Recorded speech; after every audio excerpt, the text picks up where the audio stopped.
Bom, pessoal, retornamos aqui, dando continuidade às nossas aulas da Segunda Guerra Mundial. Vários temas, né, que a gente vem abordando nesse vídeo aí. E hoje, mais uma vez, eu estou com o meu colega, amigo, o professor Ivan, que vai nos ajudar a conversar um pouco sobre a Segunda Guerra Mundial. Antes de passar a bola para o professor Ivan, talvez a gente vá repetir algumas coisas sobre os vídeos passados, mas é sempre em uma questão mais de reforço e situar onde que nós estamos nessa nossa conversa. Tá bom? Então, professor Ivan, fica à vontade. Quero cumprimentar a todos que nos assistem, acompanham nossas aulas, agradecer ao professor Diácono mais uma vez pelo convite.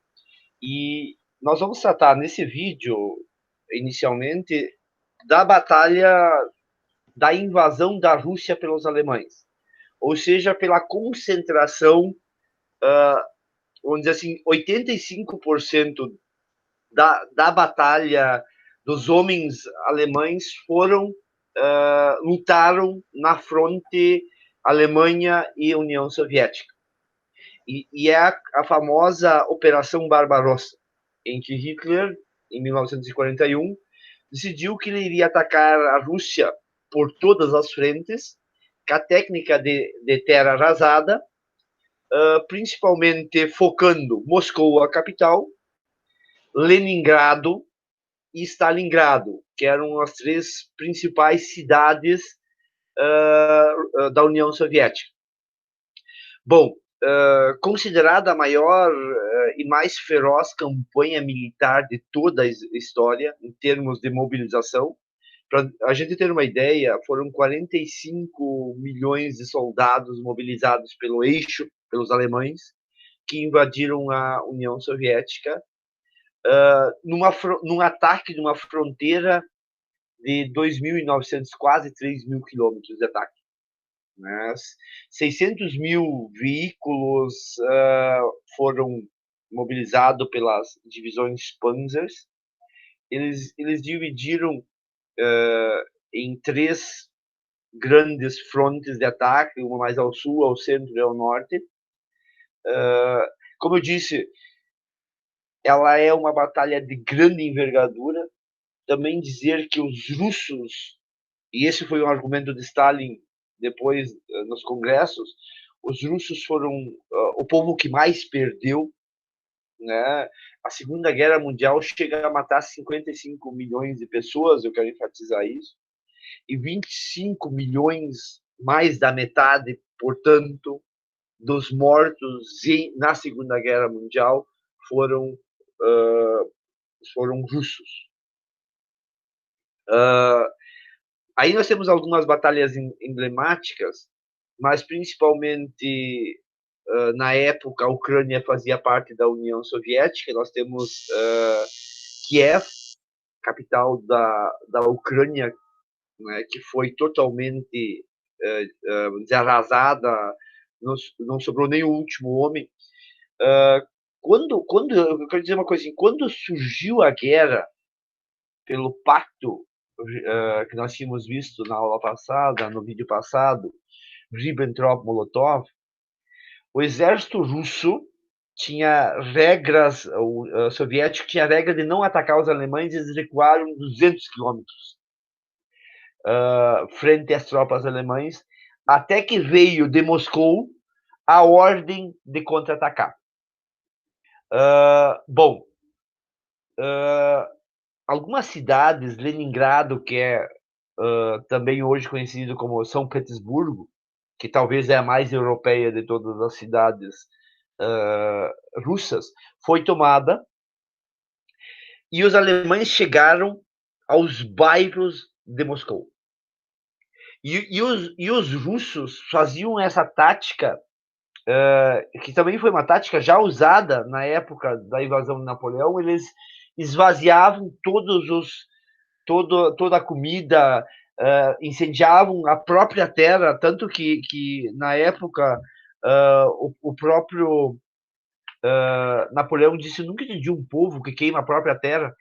Mas como a Rússia é tão grande, eles deixavam a terra arrasada para que com os alemães conquistassem, Na verdade, os alemães conquistaram muita coisa, mas quase não conquistaram nada, só terras e terras arrasadas, sem comida, até que eles chegam na porta de Moscou, e aí começa a chegar o inverno. Tanto que depois, uma parte da história ocidental vai acreditar a vitória dos russos ou dos soviéticos, não tanto aos soviéticos, mas ao general Inverno. É óbvio que o inverno foi muito decisivo, porque os mesmos tanques de guerra alemães da divisão Panzer que lutavam no deserto do Saara, em que eles podiam fritar ovos em cima dos tanques de guerra, estavam lutando na Rússia, e principalmente com o frio, a chuva e o inverno russo, muitos desses tanques acabavam atolando. Mesmo o asfalto russo, pela máquina de guerra alemã passando por cima, acabou não, não suportando. E aí o que acontece? Os russos, claro, os russos começam a utilizar-se de táticas de guerra, como eles conheciam muito melhor o terreno, eles priorizaram no inverno o cavalo, porque o cavalo permitia locomover-se de uma forma um pouco mais ágil nos terrenos, nos lamaçais. Os russos também tiveram uma coisa muito interessante, que eles treinaram cães com morteiros. Então, os cães eram treinados a levar morteiros debaixo dos tanques à noite. Quer dizer, então eles faziam essa tática de guerrilha. Claro que também numa atitude de desespero pela própria extensão, pela própria tecnologia do exército russo. Então, assim, mas tem uma coisa muito interessante que eu gostaria de enfatizar, é que houve um momento em que os alemães tinham conquistado Stalingrado. Depois, no final, eu mostro, porque Stalingrado resiste até o último homem também, mas é totalmente tomada. O poeta Carlos Drummond de Andrade, aqui do Brasil, vai fazer uma poesia para Stalingrado. Mas, assim, houve... E aí nós estamos falando de temperaturas de 50 graus abaixo de zero, né? Quer dizer, nós estamos falando de um lugar extremamente difícil de se combater, em que o frio russo assusta até, inclusive, os alemães, que não eram acostumados com tão baixas temperaturas. Ivan, Oi? desculpa te interromper, e aí tem, já que tu está falando do frio, né, o general inverno, tem umas questões que talvez em vídeos passados a gente falou, mas, por exemplo, nossa, até agora a gente estava falando de como era preparado o exército alemão, né, como eles tinham as melhores tecnologias e não sei o que, não sei o que, e daí agora tudo vai por água abaixo. Sim, por quê? Se vocês forem lembrar, num vídeo passado, acho que até fui eu que comentei, não lembro, que o plano alemão era enviar tropas somente para a Rússia.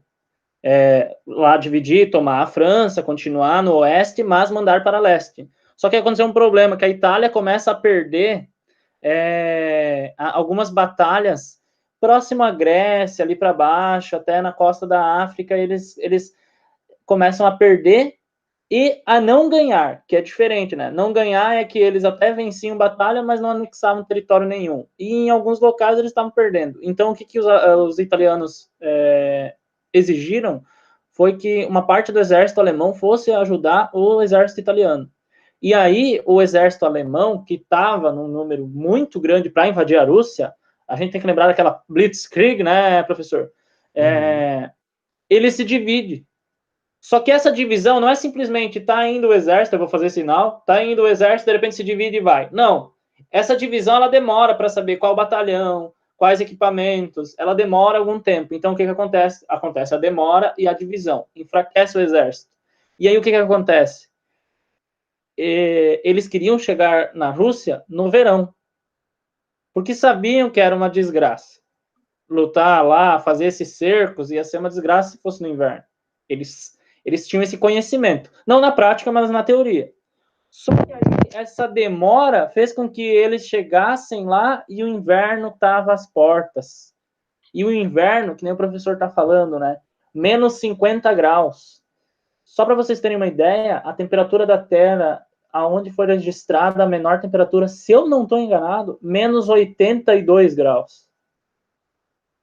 Então, assim, o que vai acontecer? Aí o professor deu umas pinceladas, falou bastante coisa, eu vou dar uma pincelada a mais aí, ó. Por que os russos, eles preferiram o cavalo? Porque o combustível dentro dos veículos congelava. O que adianta ter combustível que vai congelar? O que adianta ter um veículo de guerra se ele não vai andar? E os alemães sofreram muito com isso. Eles levavam um tanque, jipe e outros carros de guerra que simplesmente eles, além de atolar quando andavam, às vezes não andavam porque congelava o combustível dentro. E aí ainda tem essa questão que o professor falou muito bem, a questão de conhecer o território. Há um lamaçal, tudo é lamaçal, mas os russos, eles sabiam aonde eles poderiam arriscar passar e os alemães não, certo? E isso é uma coisa muito impactante porque o exército ele vai perdendo. O pior que pode acontecer num batalhão não é a morte, é a falta de confiança. Porque a morte morre 1, morre 2, morre 30. A confiança, quando ela está abalada, se ela atinge, por exemplo, um general, ela passa para o exército inteiro. E aí tem algumas questões que eu não lembro se eu falei, mas, por exemplo, às vezes os alemães eles precisavam fazer xixi, colocavam o genital para fora e congelava, quebrava. Às vezes eles tiravam as luvas para ver se tinha ferimento, congelava o dedo, quebrava. Às vezes eles queriam fazer a necessidade fisiológica, fazer cocô. Eles iam fazer, congelava, eles morriam. Então, isso é pouco registrado, mas isso acontecia. Isso é uma coisa, assim, que a guerra faz, que é meio... chega até a ser uma surpresa. Aí o professor comentou ali do cerco a Leningrado, né, professor? Isso. O cerco a Leningrado, ele dura mais ou menos 900 dias. Aí, como que eles não perderam? Aí tem aquela fala do professor bem interessante. A batalha de guerrilha. Não tem nada pior do que uma guerra de guerrilha. Porque é aquele negócio mais ou menos assim. Vamos supor que ele está numa cidade onde tem um monte de prédio. E ele conhece aquela cidade. O cara vai lá, ele dá um tiro, sai correndo e aparece em outro local, porque ele conhece os atalhos. Ele simplesmente ele não é ele é como se fosse um fantasma, ele aparece em todos os locais. Então isso é muito difícil para um exército que chegou lá enfraquecido, ainda muito forte, tá? Ele é enfraquecido, não é assim, não foi tudo perdido por causa disso. Mas ele não, a guerra de guerrilha, ela é muito complicada. Eu vou dar 2 exemplos de guerra de guerrilha que no futuro talvez a gente vá conversar. Vietnã, a guerra do Vietnã, ela foi uma guerra de guerrilha, que os Estados Unidos não conseguiram vencer. A própria Cuba é uma guerra de guerrilha. Eles não conseguem porque eles simplesmente não conseguem. E existem outros exemplos que às vezes tem um vitorioso do outro lado, mas ela é muito difícil, ela é muito custosa. Pode seguir, professor. Desculpa aí te interromper. Não, bem interessante. Eu estava agora nessa, por exemplo, assim, inicialmente foram, para você ter uma ideia, foram presos 600 mil soldados russos pelos alemães. E aí, nessa concentração, eles chegaram em Moscou. O que aconteceu? Chega em Moscou, os dois exércitos chegam em Moscou, e mais ao sul eles estão atacando Stalingrado. Como em Moscou eles param, parte das forças são desviadas para ajudar em Stalingrado. E nisso acontecem duas coisas muito interessantes. As tropas russas que estavam alojadas na Sibéria, a Sibéria, para a gente ter uma ideia, a Sibéria é uma prisão a céu aberto. É tão frio na Sibéria que se alguém fugir de lá e se botar no inverno, no frio, Então, o maior problema de todos esses é a cegueira de inverno. A cegueira, porque você consegue cobrir quase todas as partes do corpo, mas as vistas você não consegue cobrir. Então, o frio causava congelamento da retina. E por algum acordo muito pouco explicado até hoje, Richard Sorge faz um acordo do Japão, ele dá garantias que o Japão não vai invadir no leste. Esse acordo faz com que essas tropas que estavam alojadas na Sibéria, elas vão voltar o seu ataque no oeste. Para vocês terem uma ideia, eles vão fazer um cerco entre os alemães estão perto, perto de Moscou, e o exército que vem da Sibéria vai fazer um anel em torno dos alemães dentro que estão sitiando Moscou. E nesse anel, são 300 quilômetros de anel em torno de Moscou, em que 91 mil soldados alemães ficam sitiados.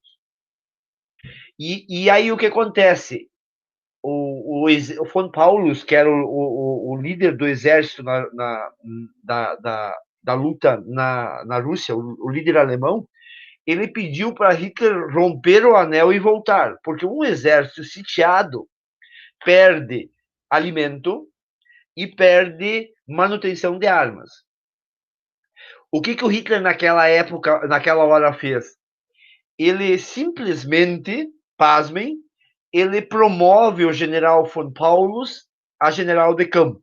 General de campo era a patente máxima, e um general de campo tinha orgulho de nunca ter recuado nenhum passo. E aí, com isso, ele quer dizer que von Paulus não pode recuar. O resultado disso, pessoas, é que desses 91 mil soldados, somente 5 mil deles voltam para casa depois da guerra. Né? Quer dizer, foi fatal para a Alemanha. E aí nós temos a famosa, em 43, nós temos a famosa Batalha de Kursk. Nessa primeira Batalha de Kursk, foi pela primeira vez a Wehrmacht, a máquina de guerra alemã, ela é parada, e principalmente agora, assim, que é quando acontece em 43 o primeiro recuo grande. Mas antes, em 41, em 5 de dezembro, na Batalha de Moscou, acontece a primeira derrota do exército alemão, que até aquele momento nunca tinha sido derrotado. E pela primeira vez, em 6 de dezembro de 1941, os russos pela primeira vez conseguem contra-atacar.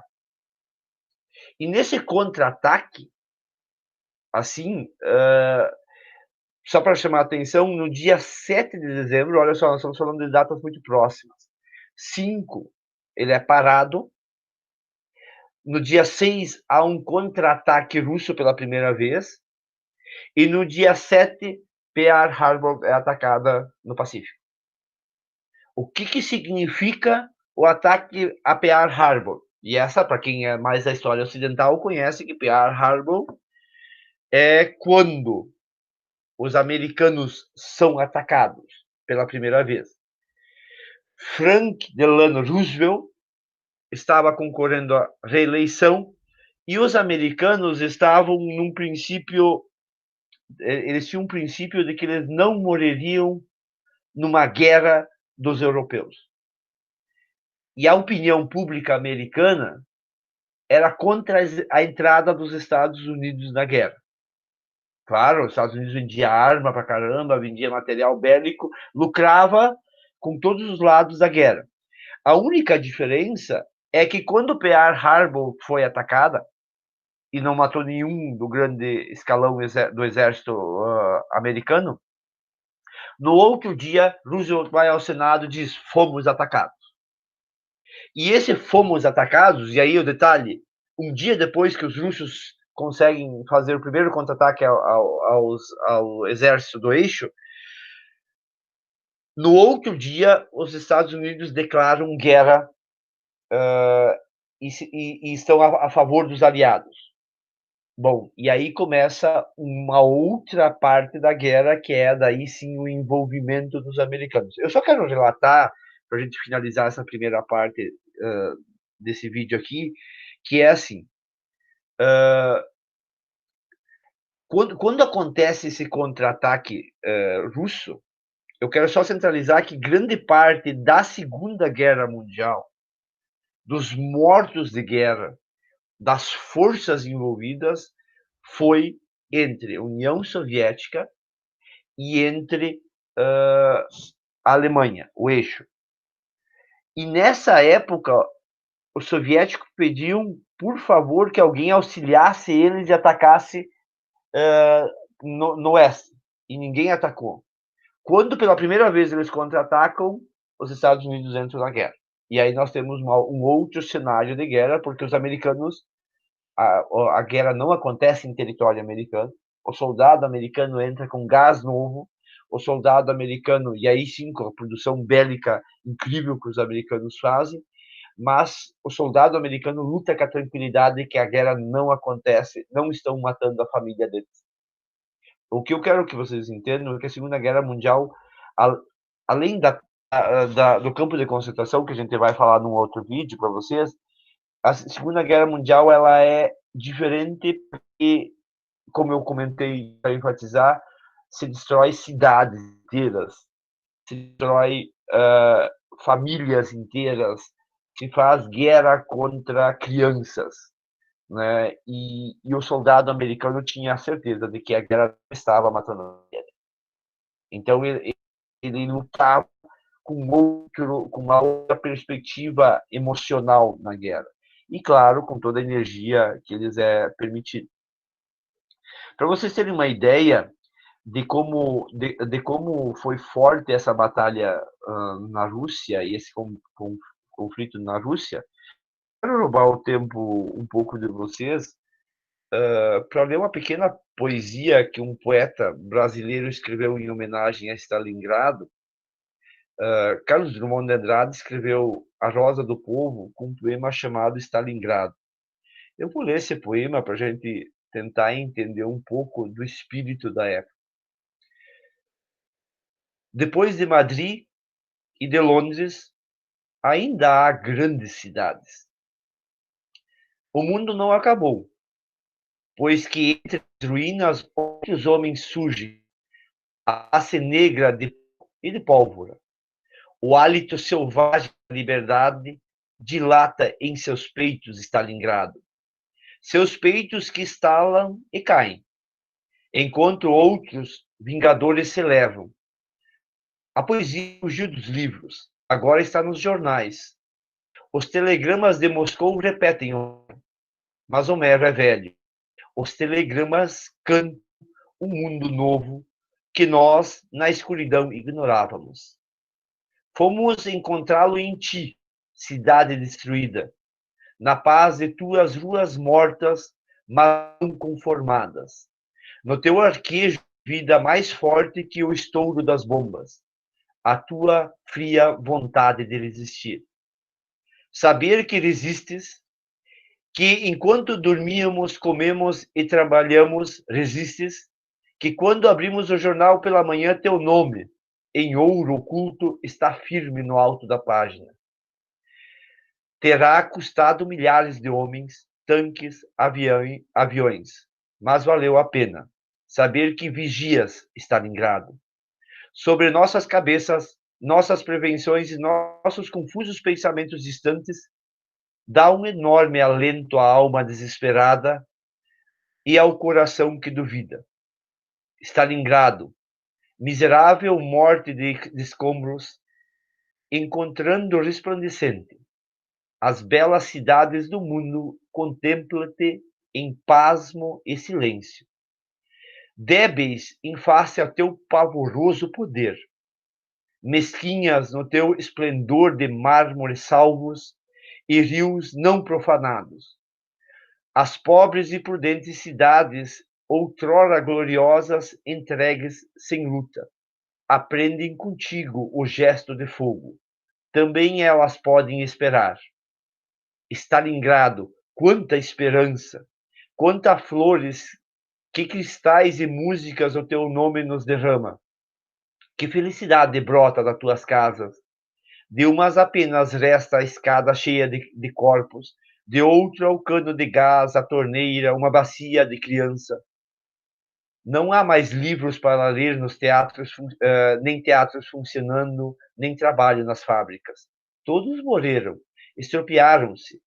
Os últimos defendem pedaços negros de parede. Mas a vida em ti é prodigiosa e pupula como insetos ao sol. Ó minha louca Stalingrado! A tamanha distância procuro, indago, cheiro destroços sangrentos, apalpo as formas desmanteladas do teu corpo, caminho solitário nas tuas ruas, onde não há mais soltas e relógios partidos, sinto-te como uma criatura humana. O que é tu, Stalingrado, senão isso? Uma criatura que não quer morrer e combate. Contra o céu, a água, o metal, a criatura combate. Contra milhões de braços e engenhos mecânicos, a criatura combate. Contra o frio, a fome, a noite, contra a morte, a criatura combate e vence. As cidades podem vencer Stalingrado. Penso na vitória das cidades, que por enquanto é apenas uma fumaça subindo ao Volga. Penso no colar de cidades que amarrão e se defenderão contra tu. Em teu chão calcinado, onde apodreciam cadáveres, a grande cidade do amanhã erguerá a sua ordem. Carlos Drummond de Andrade. Muito obrigado.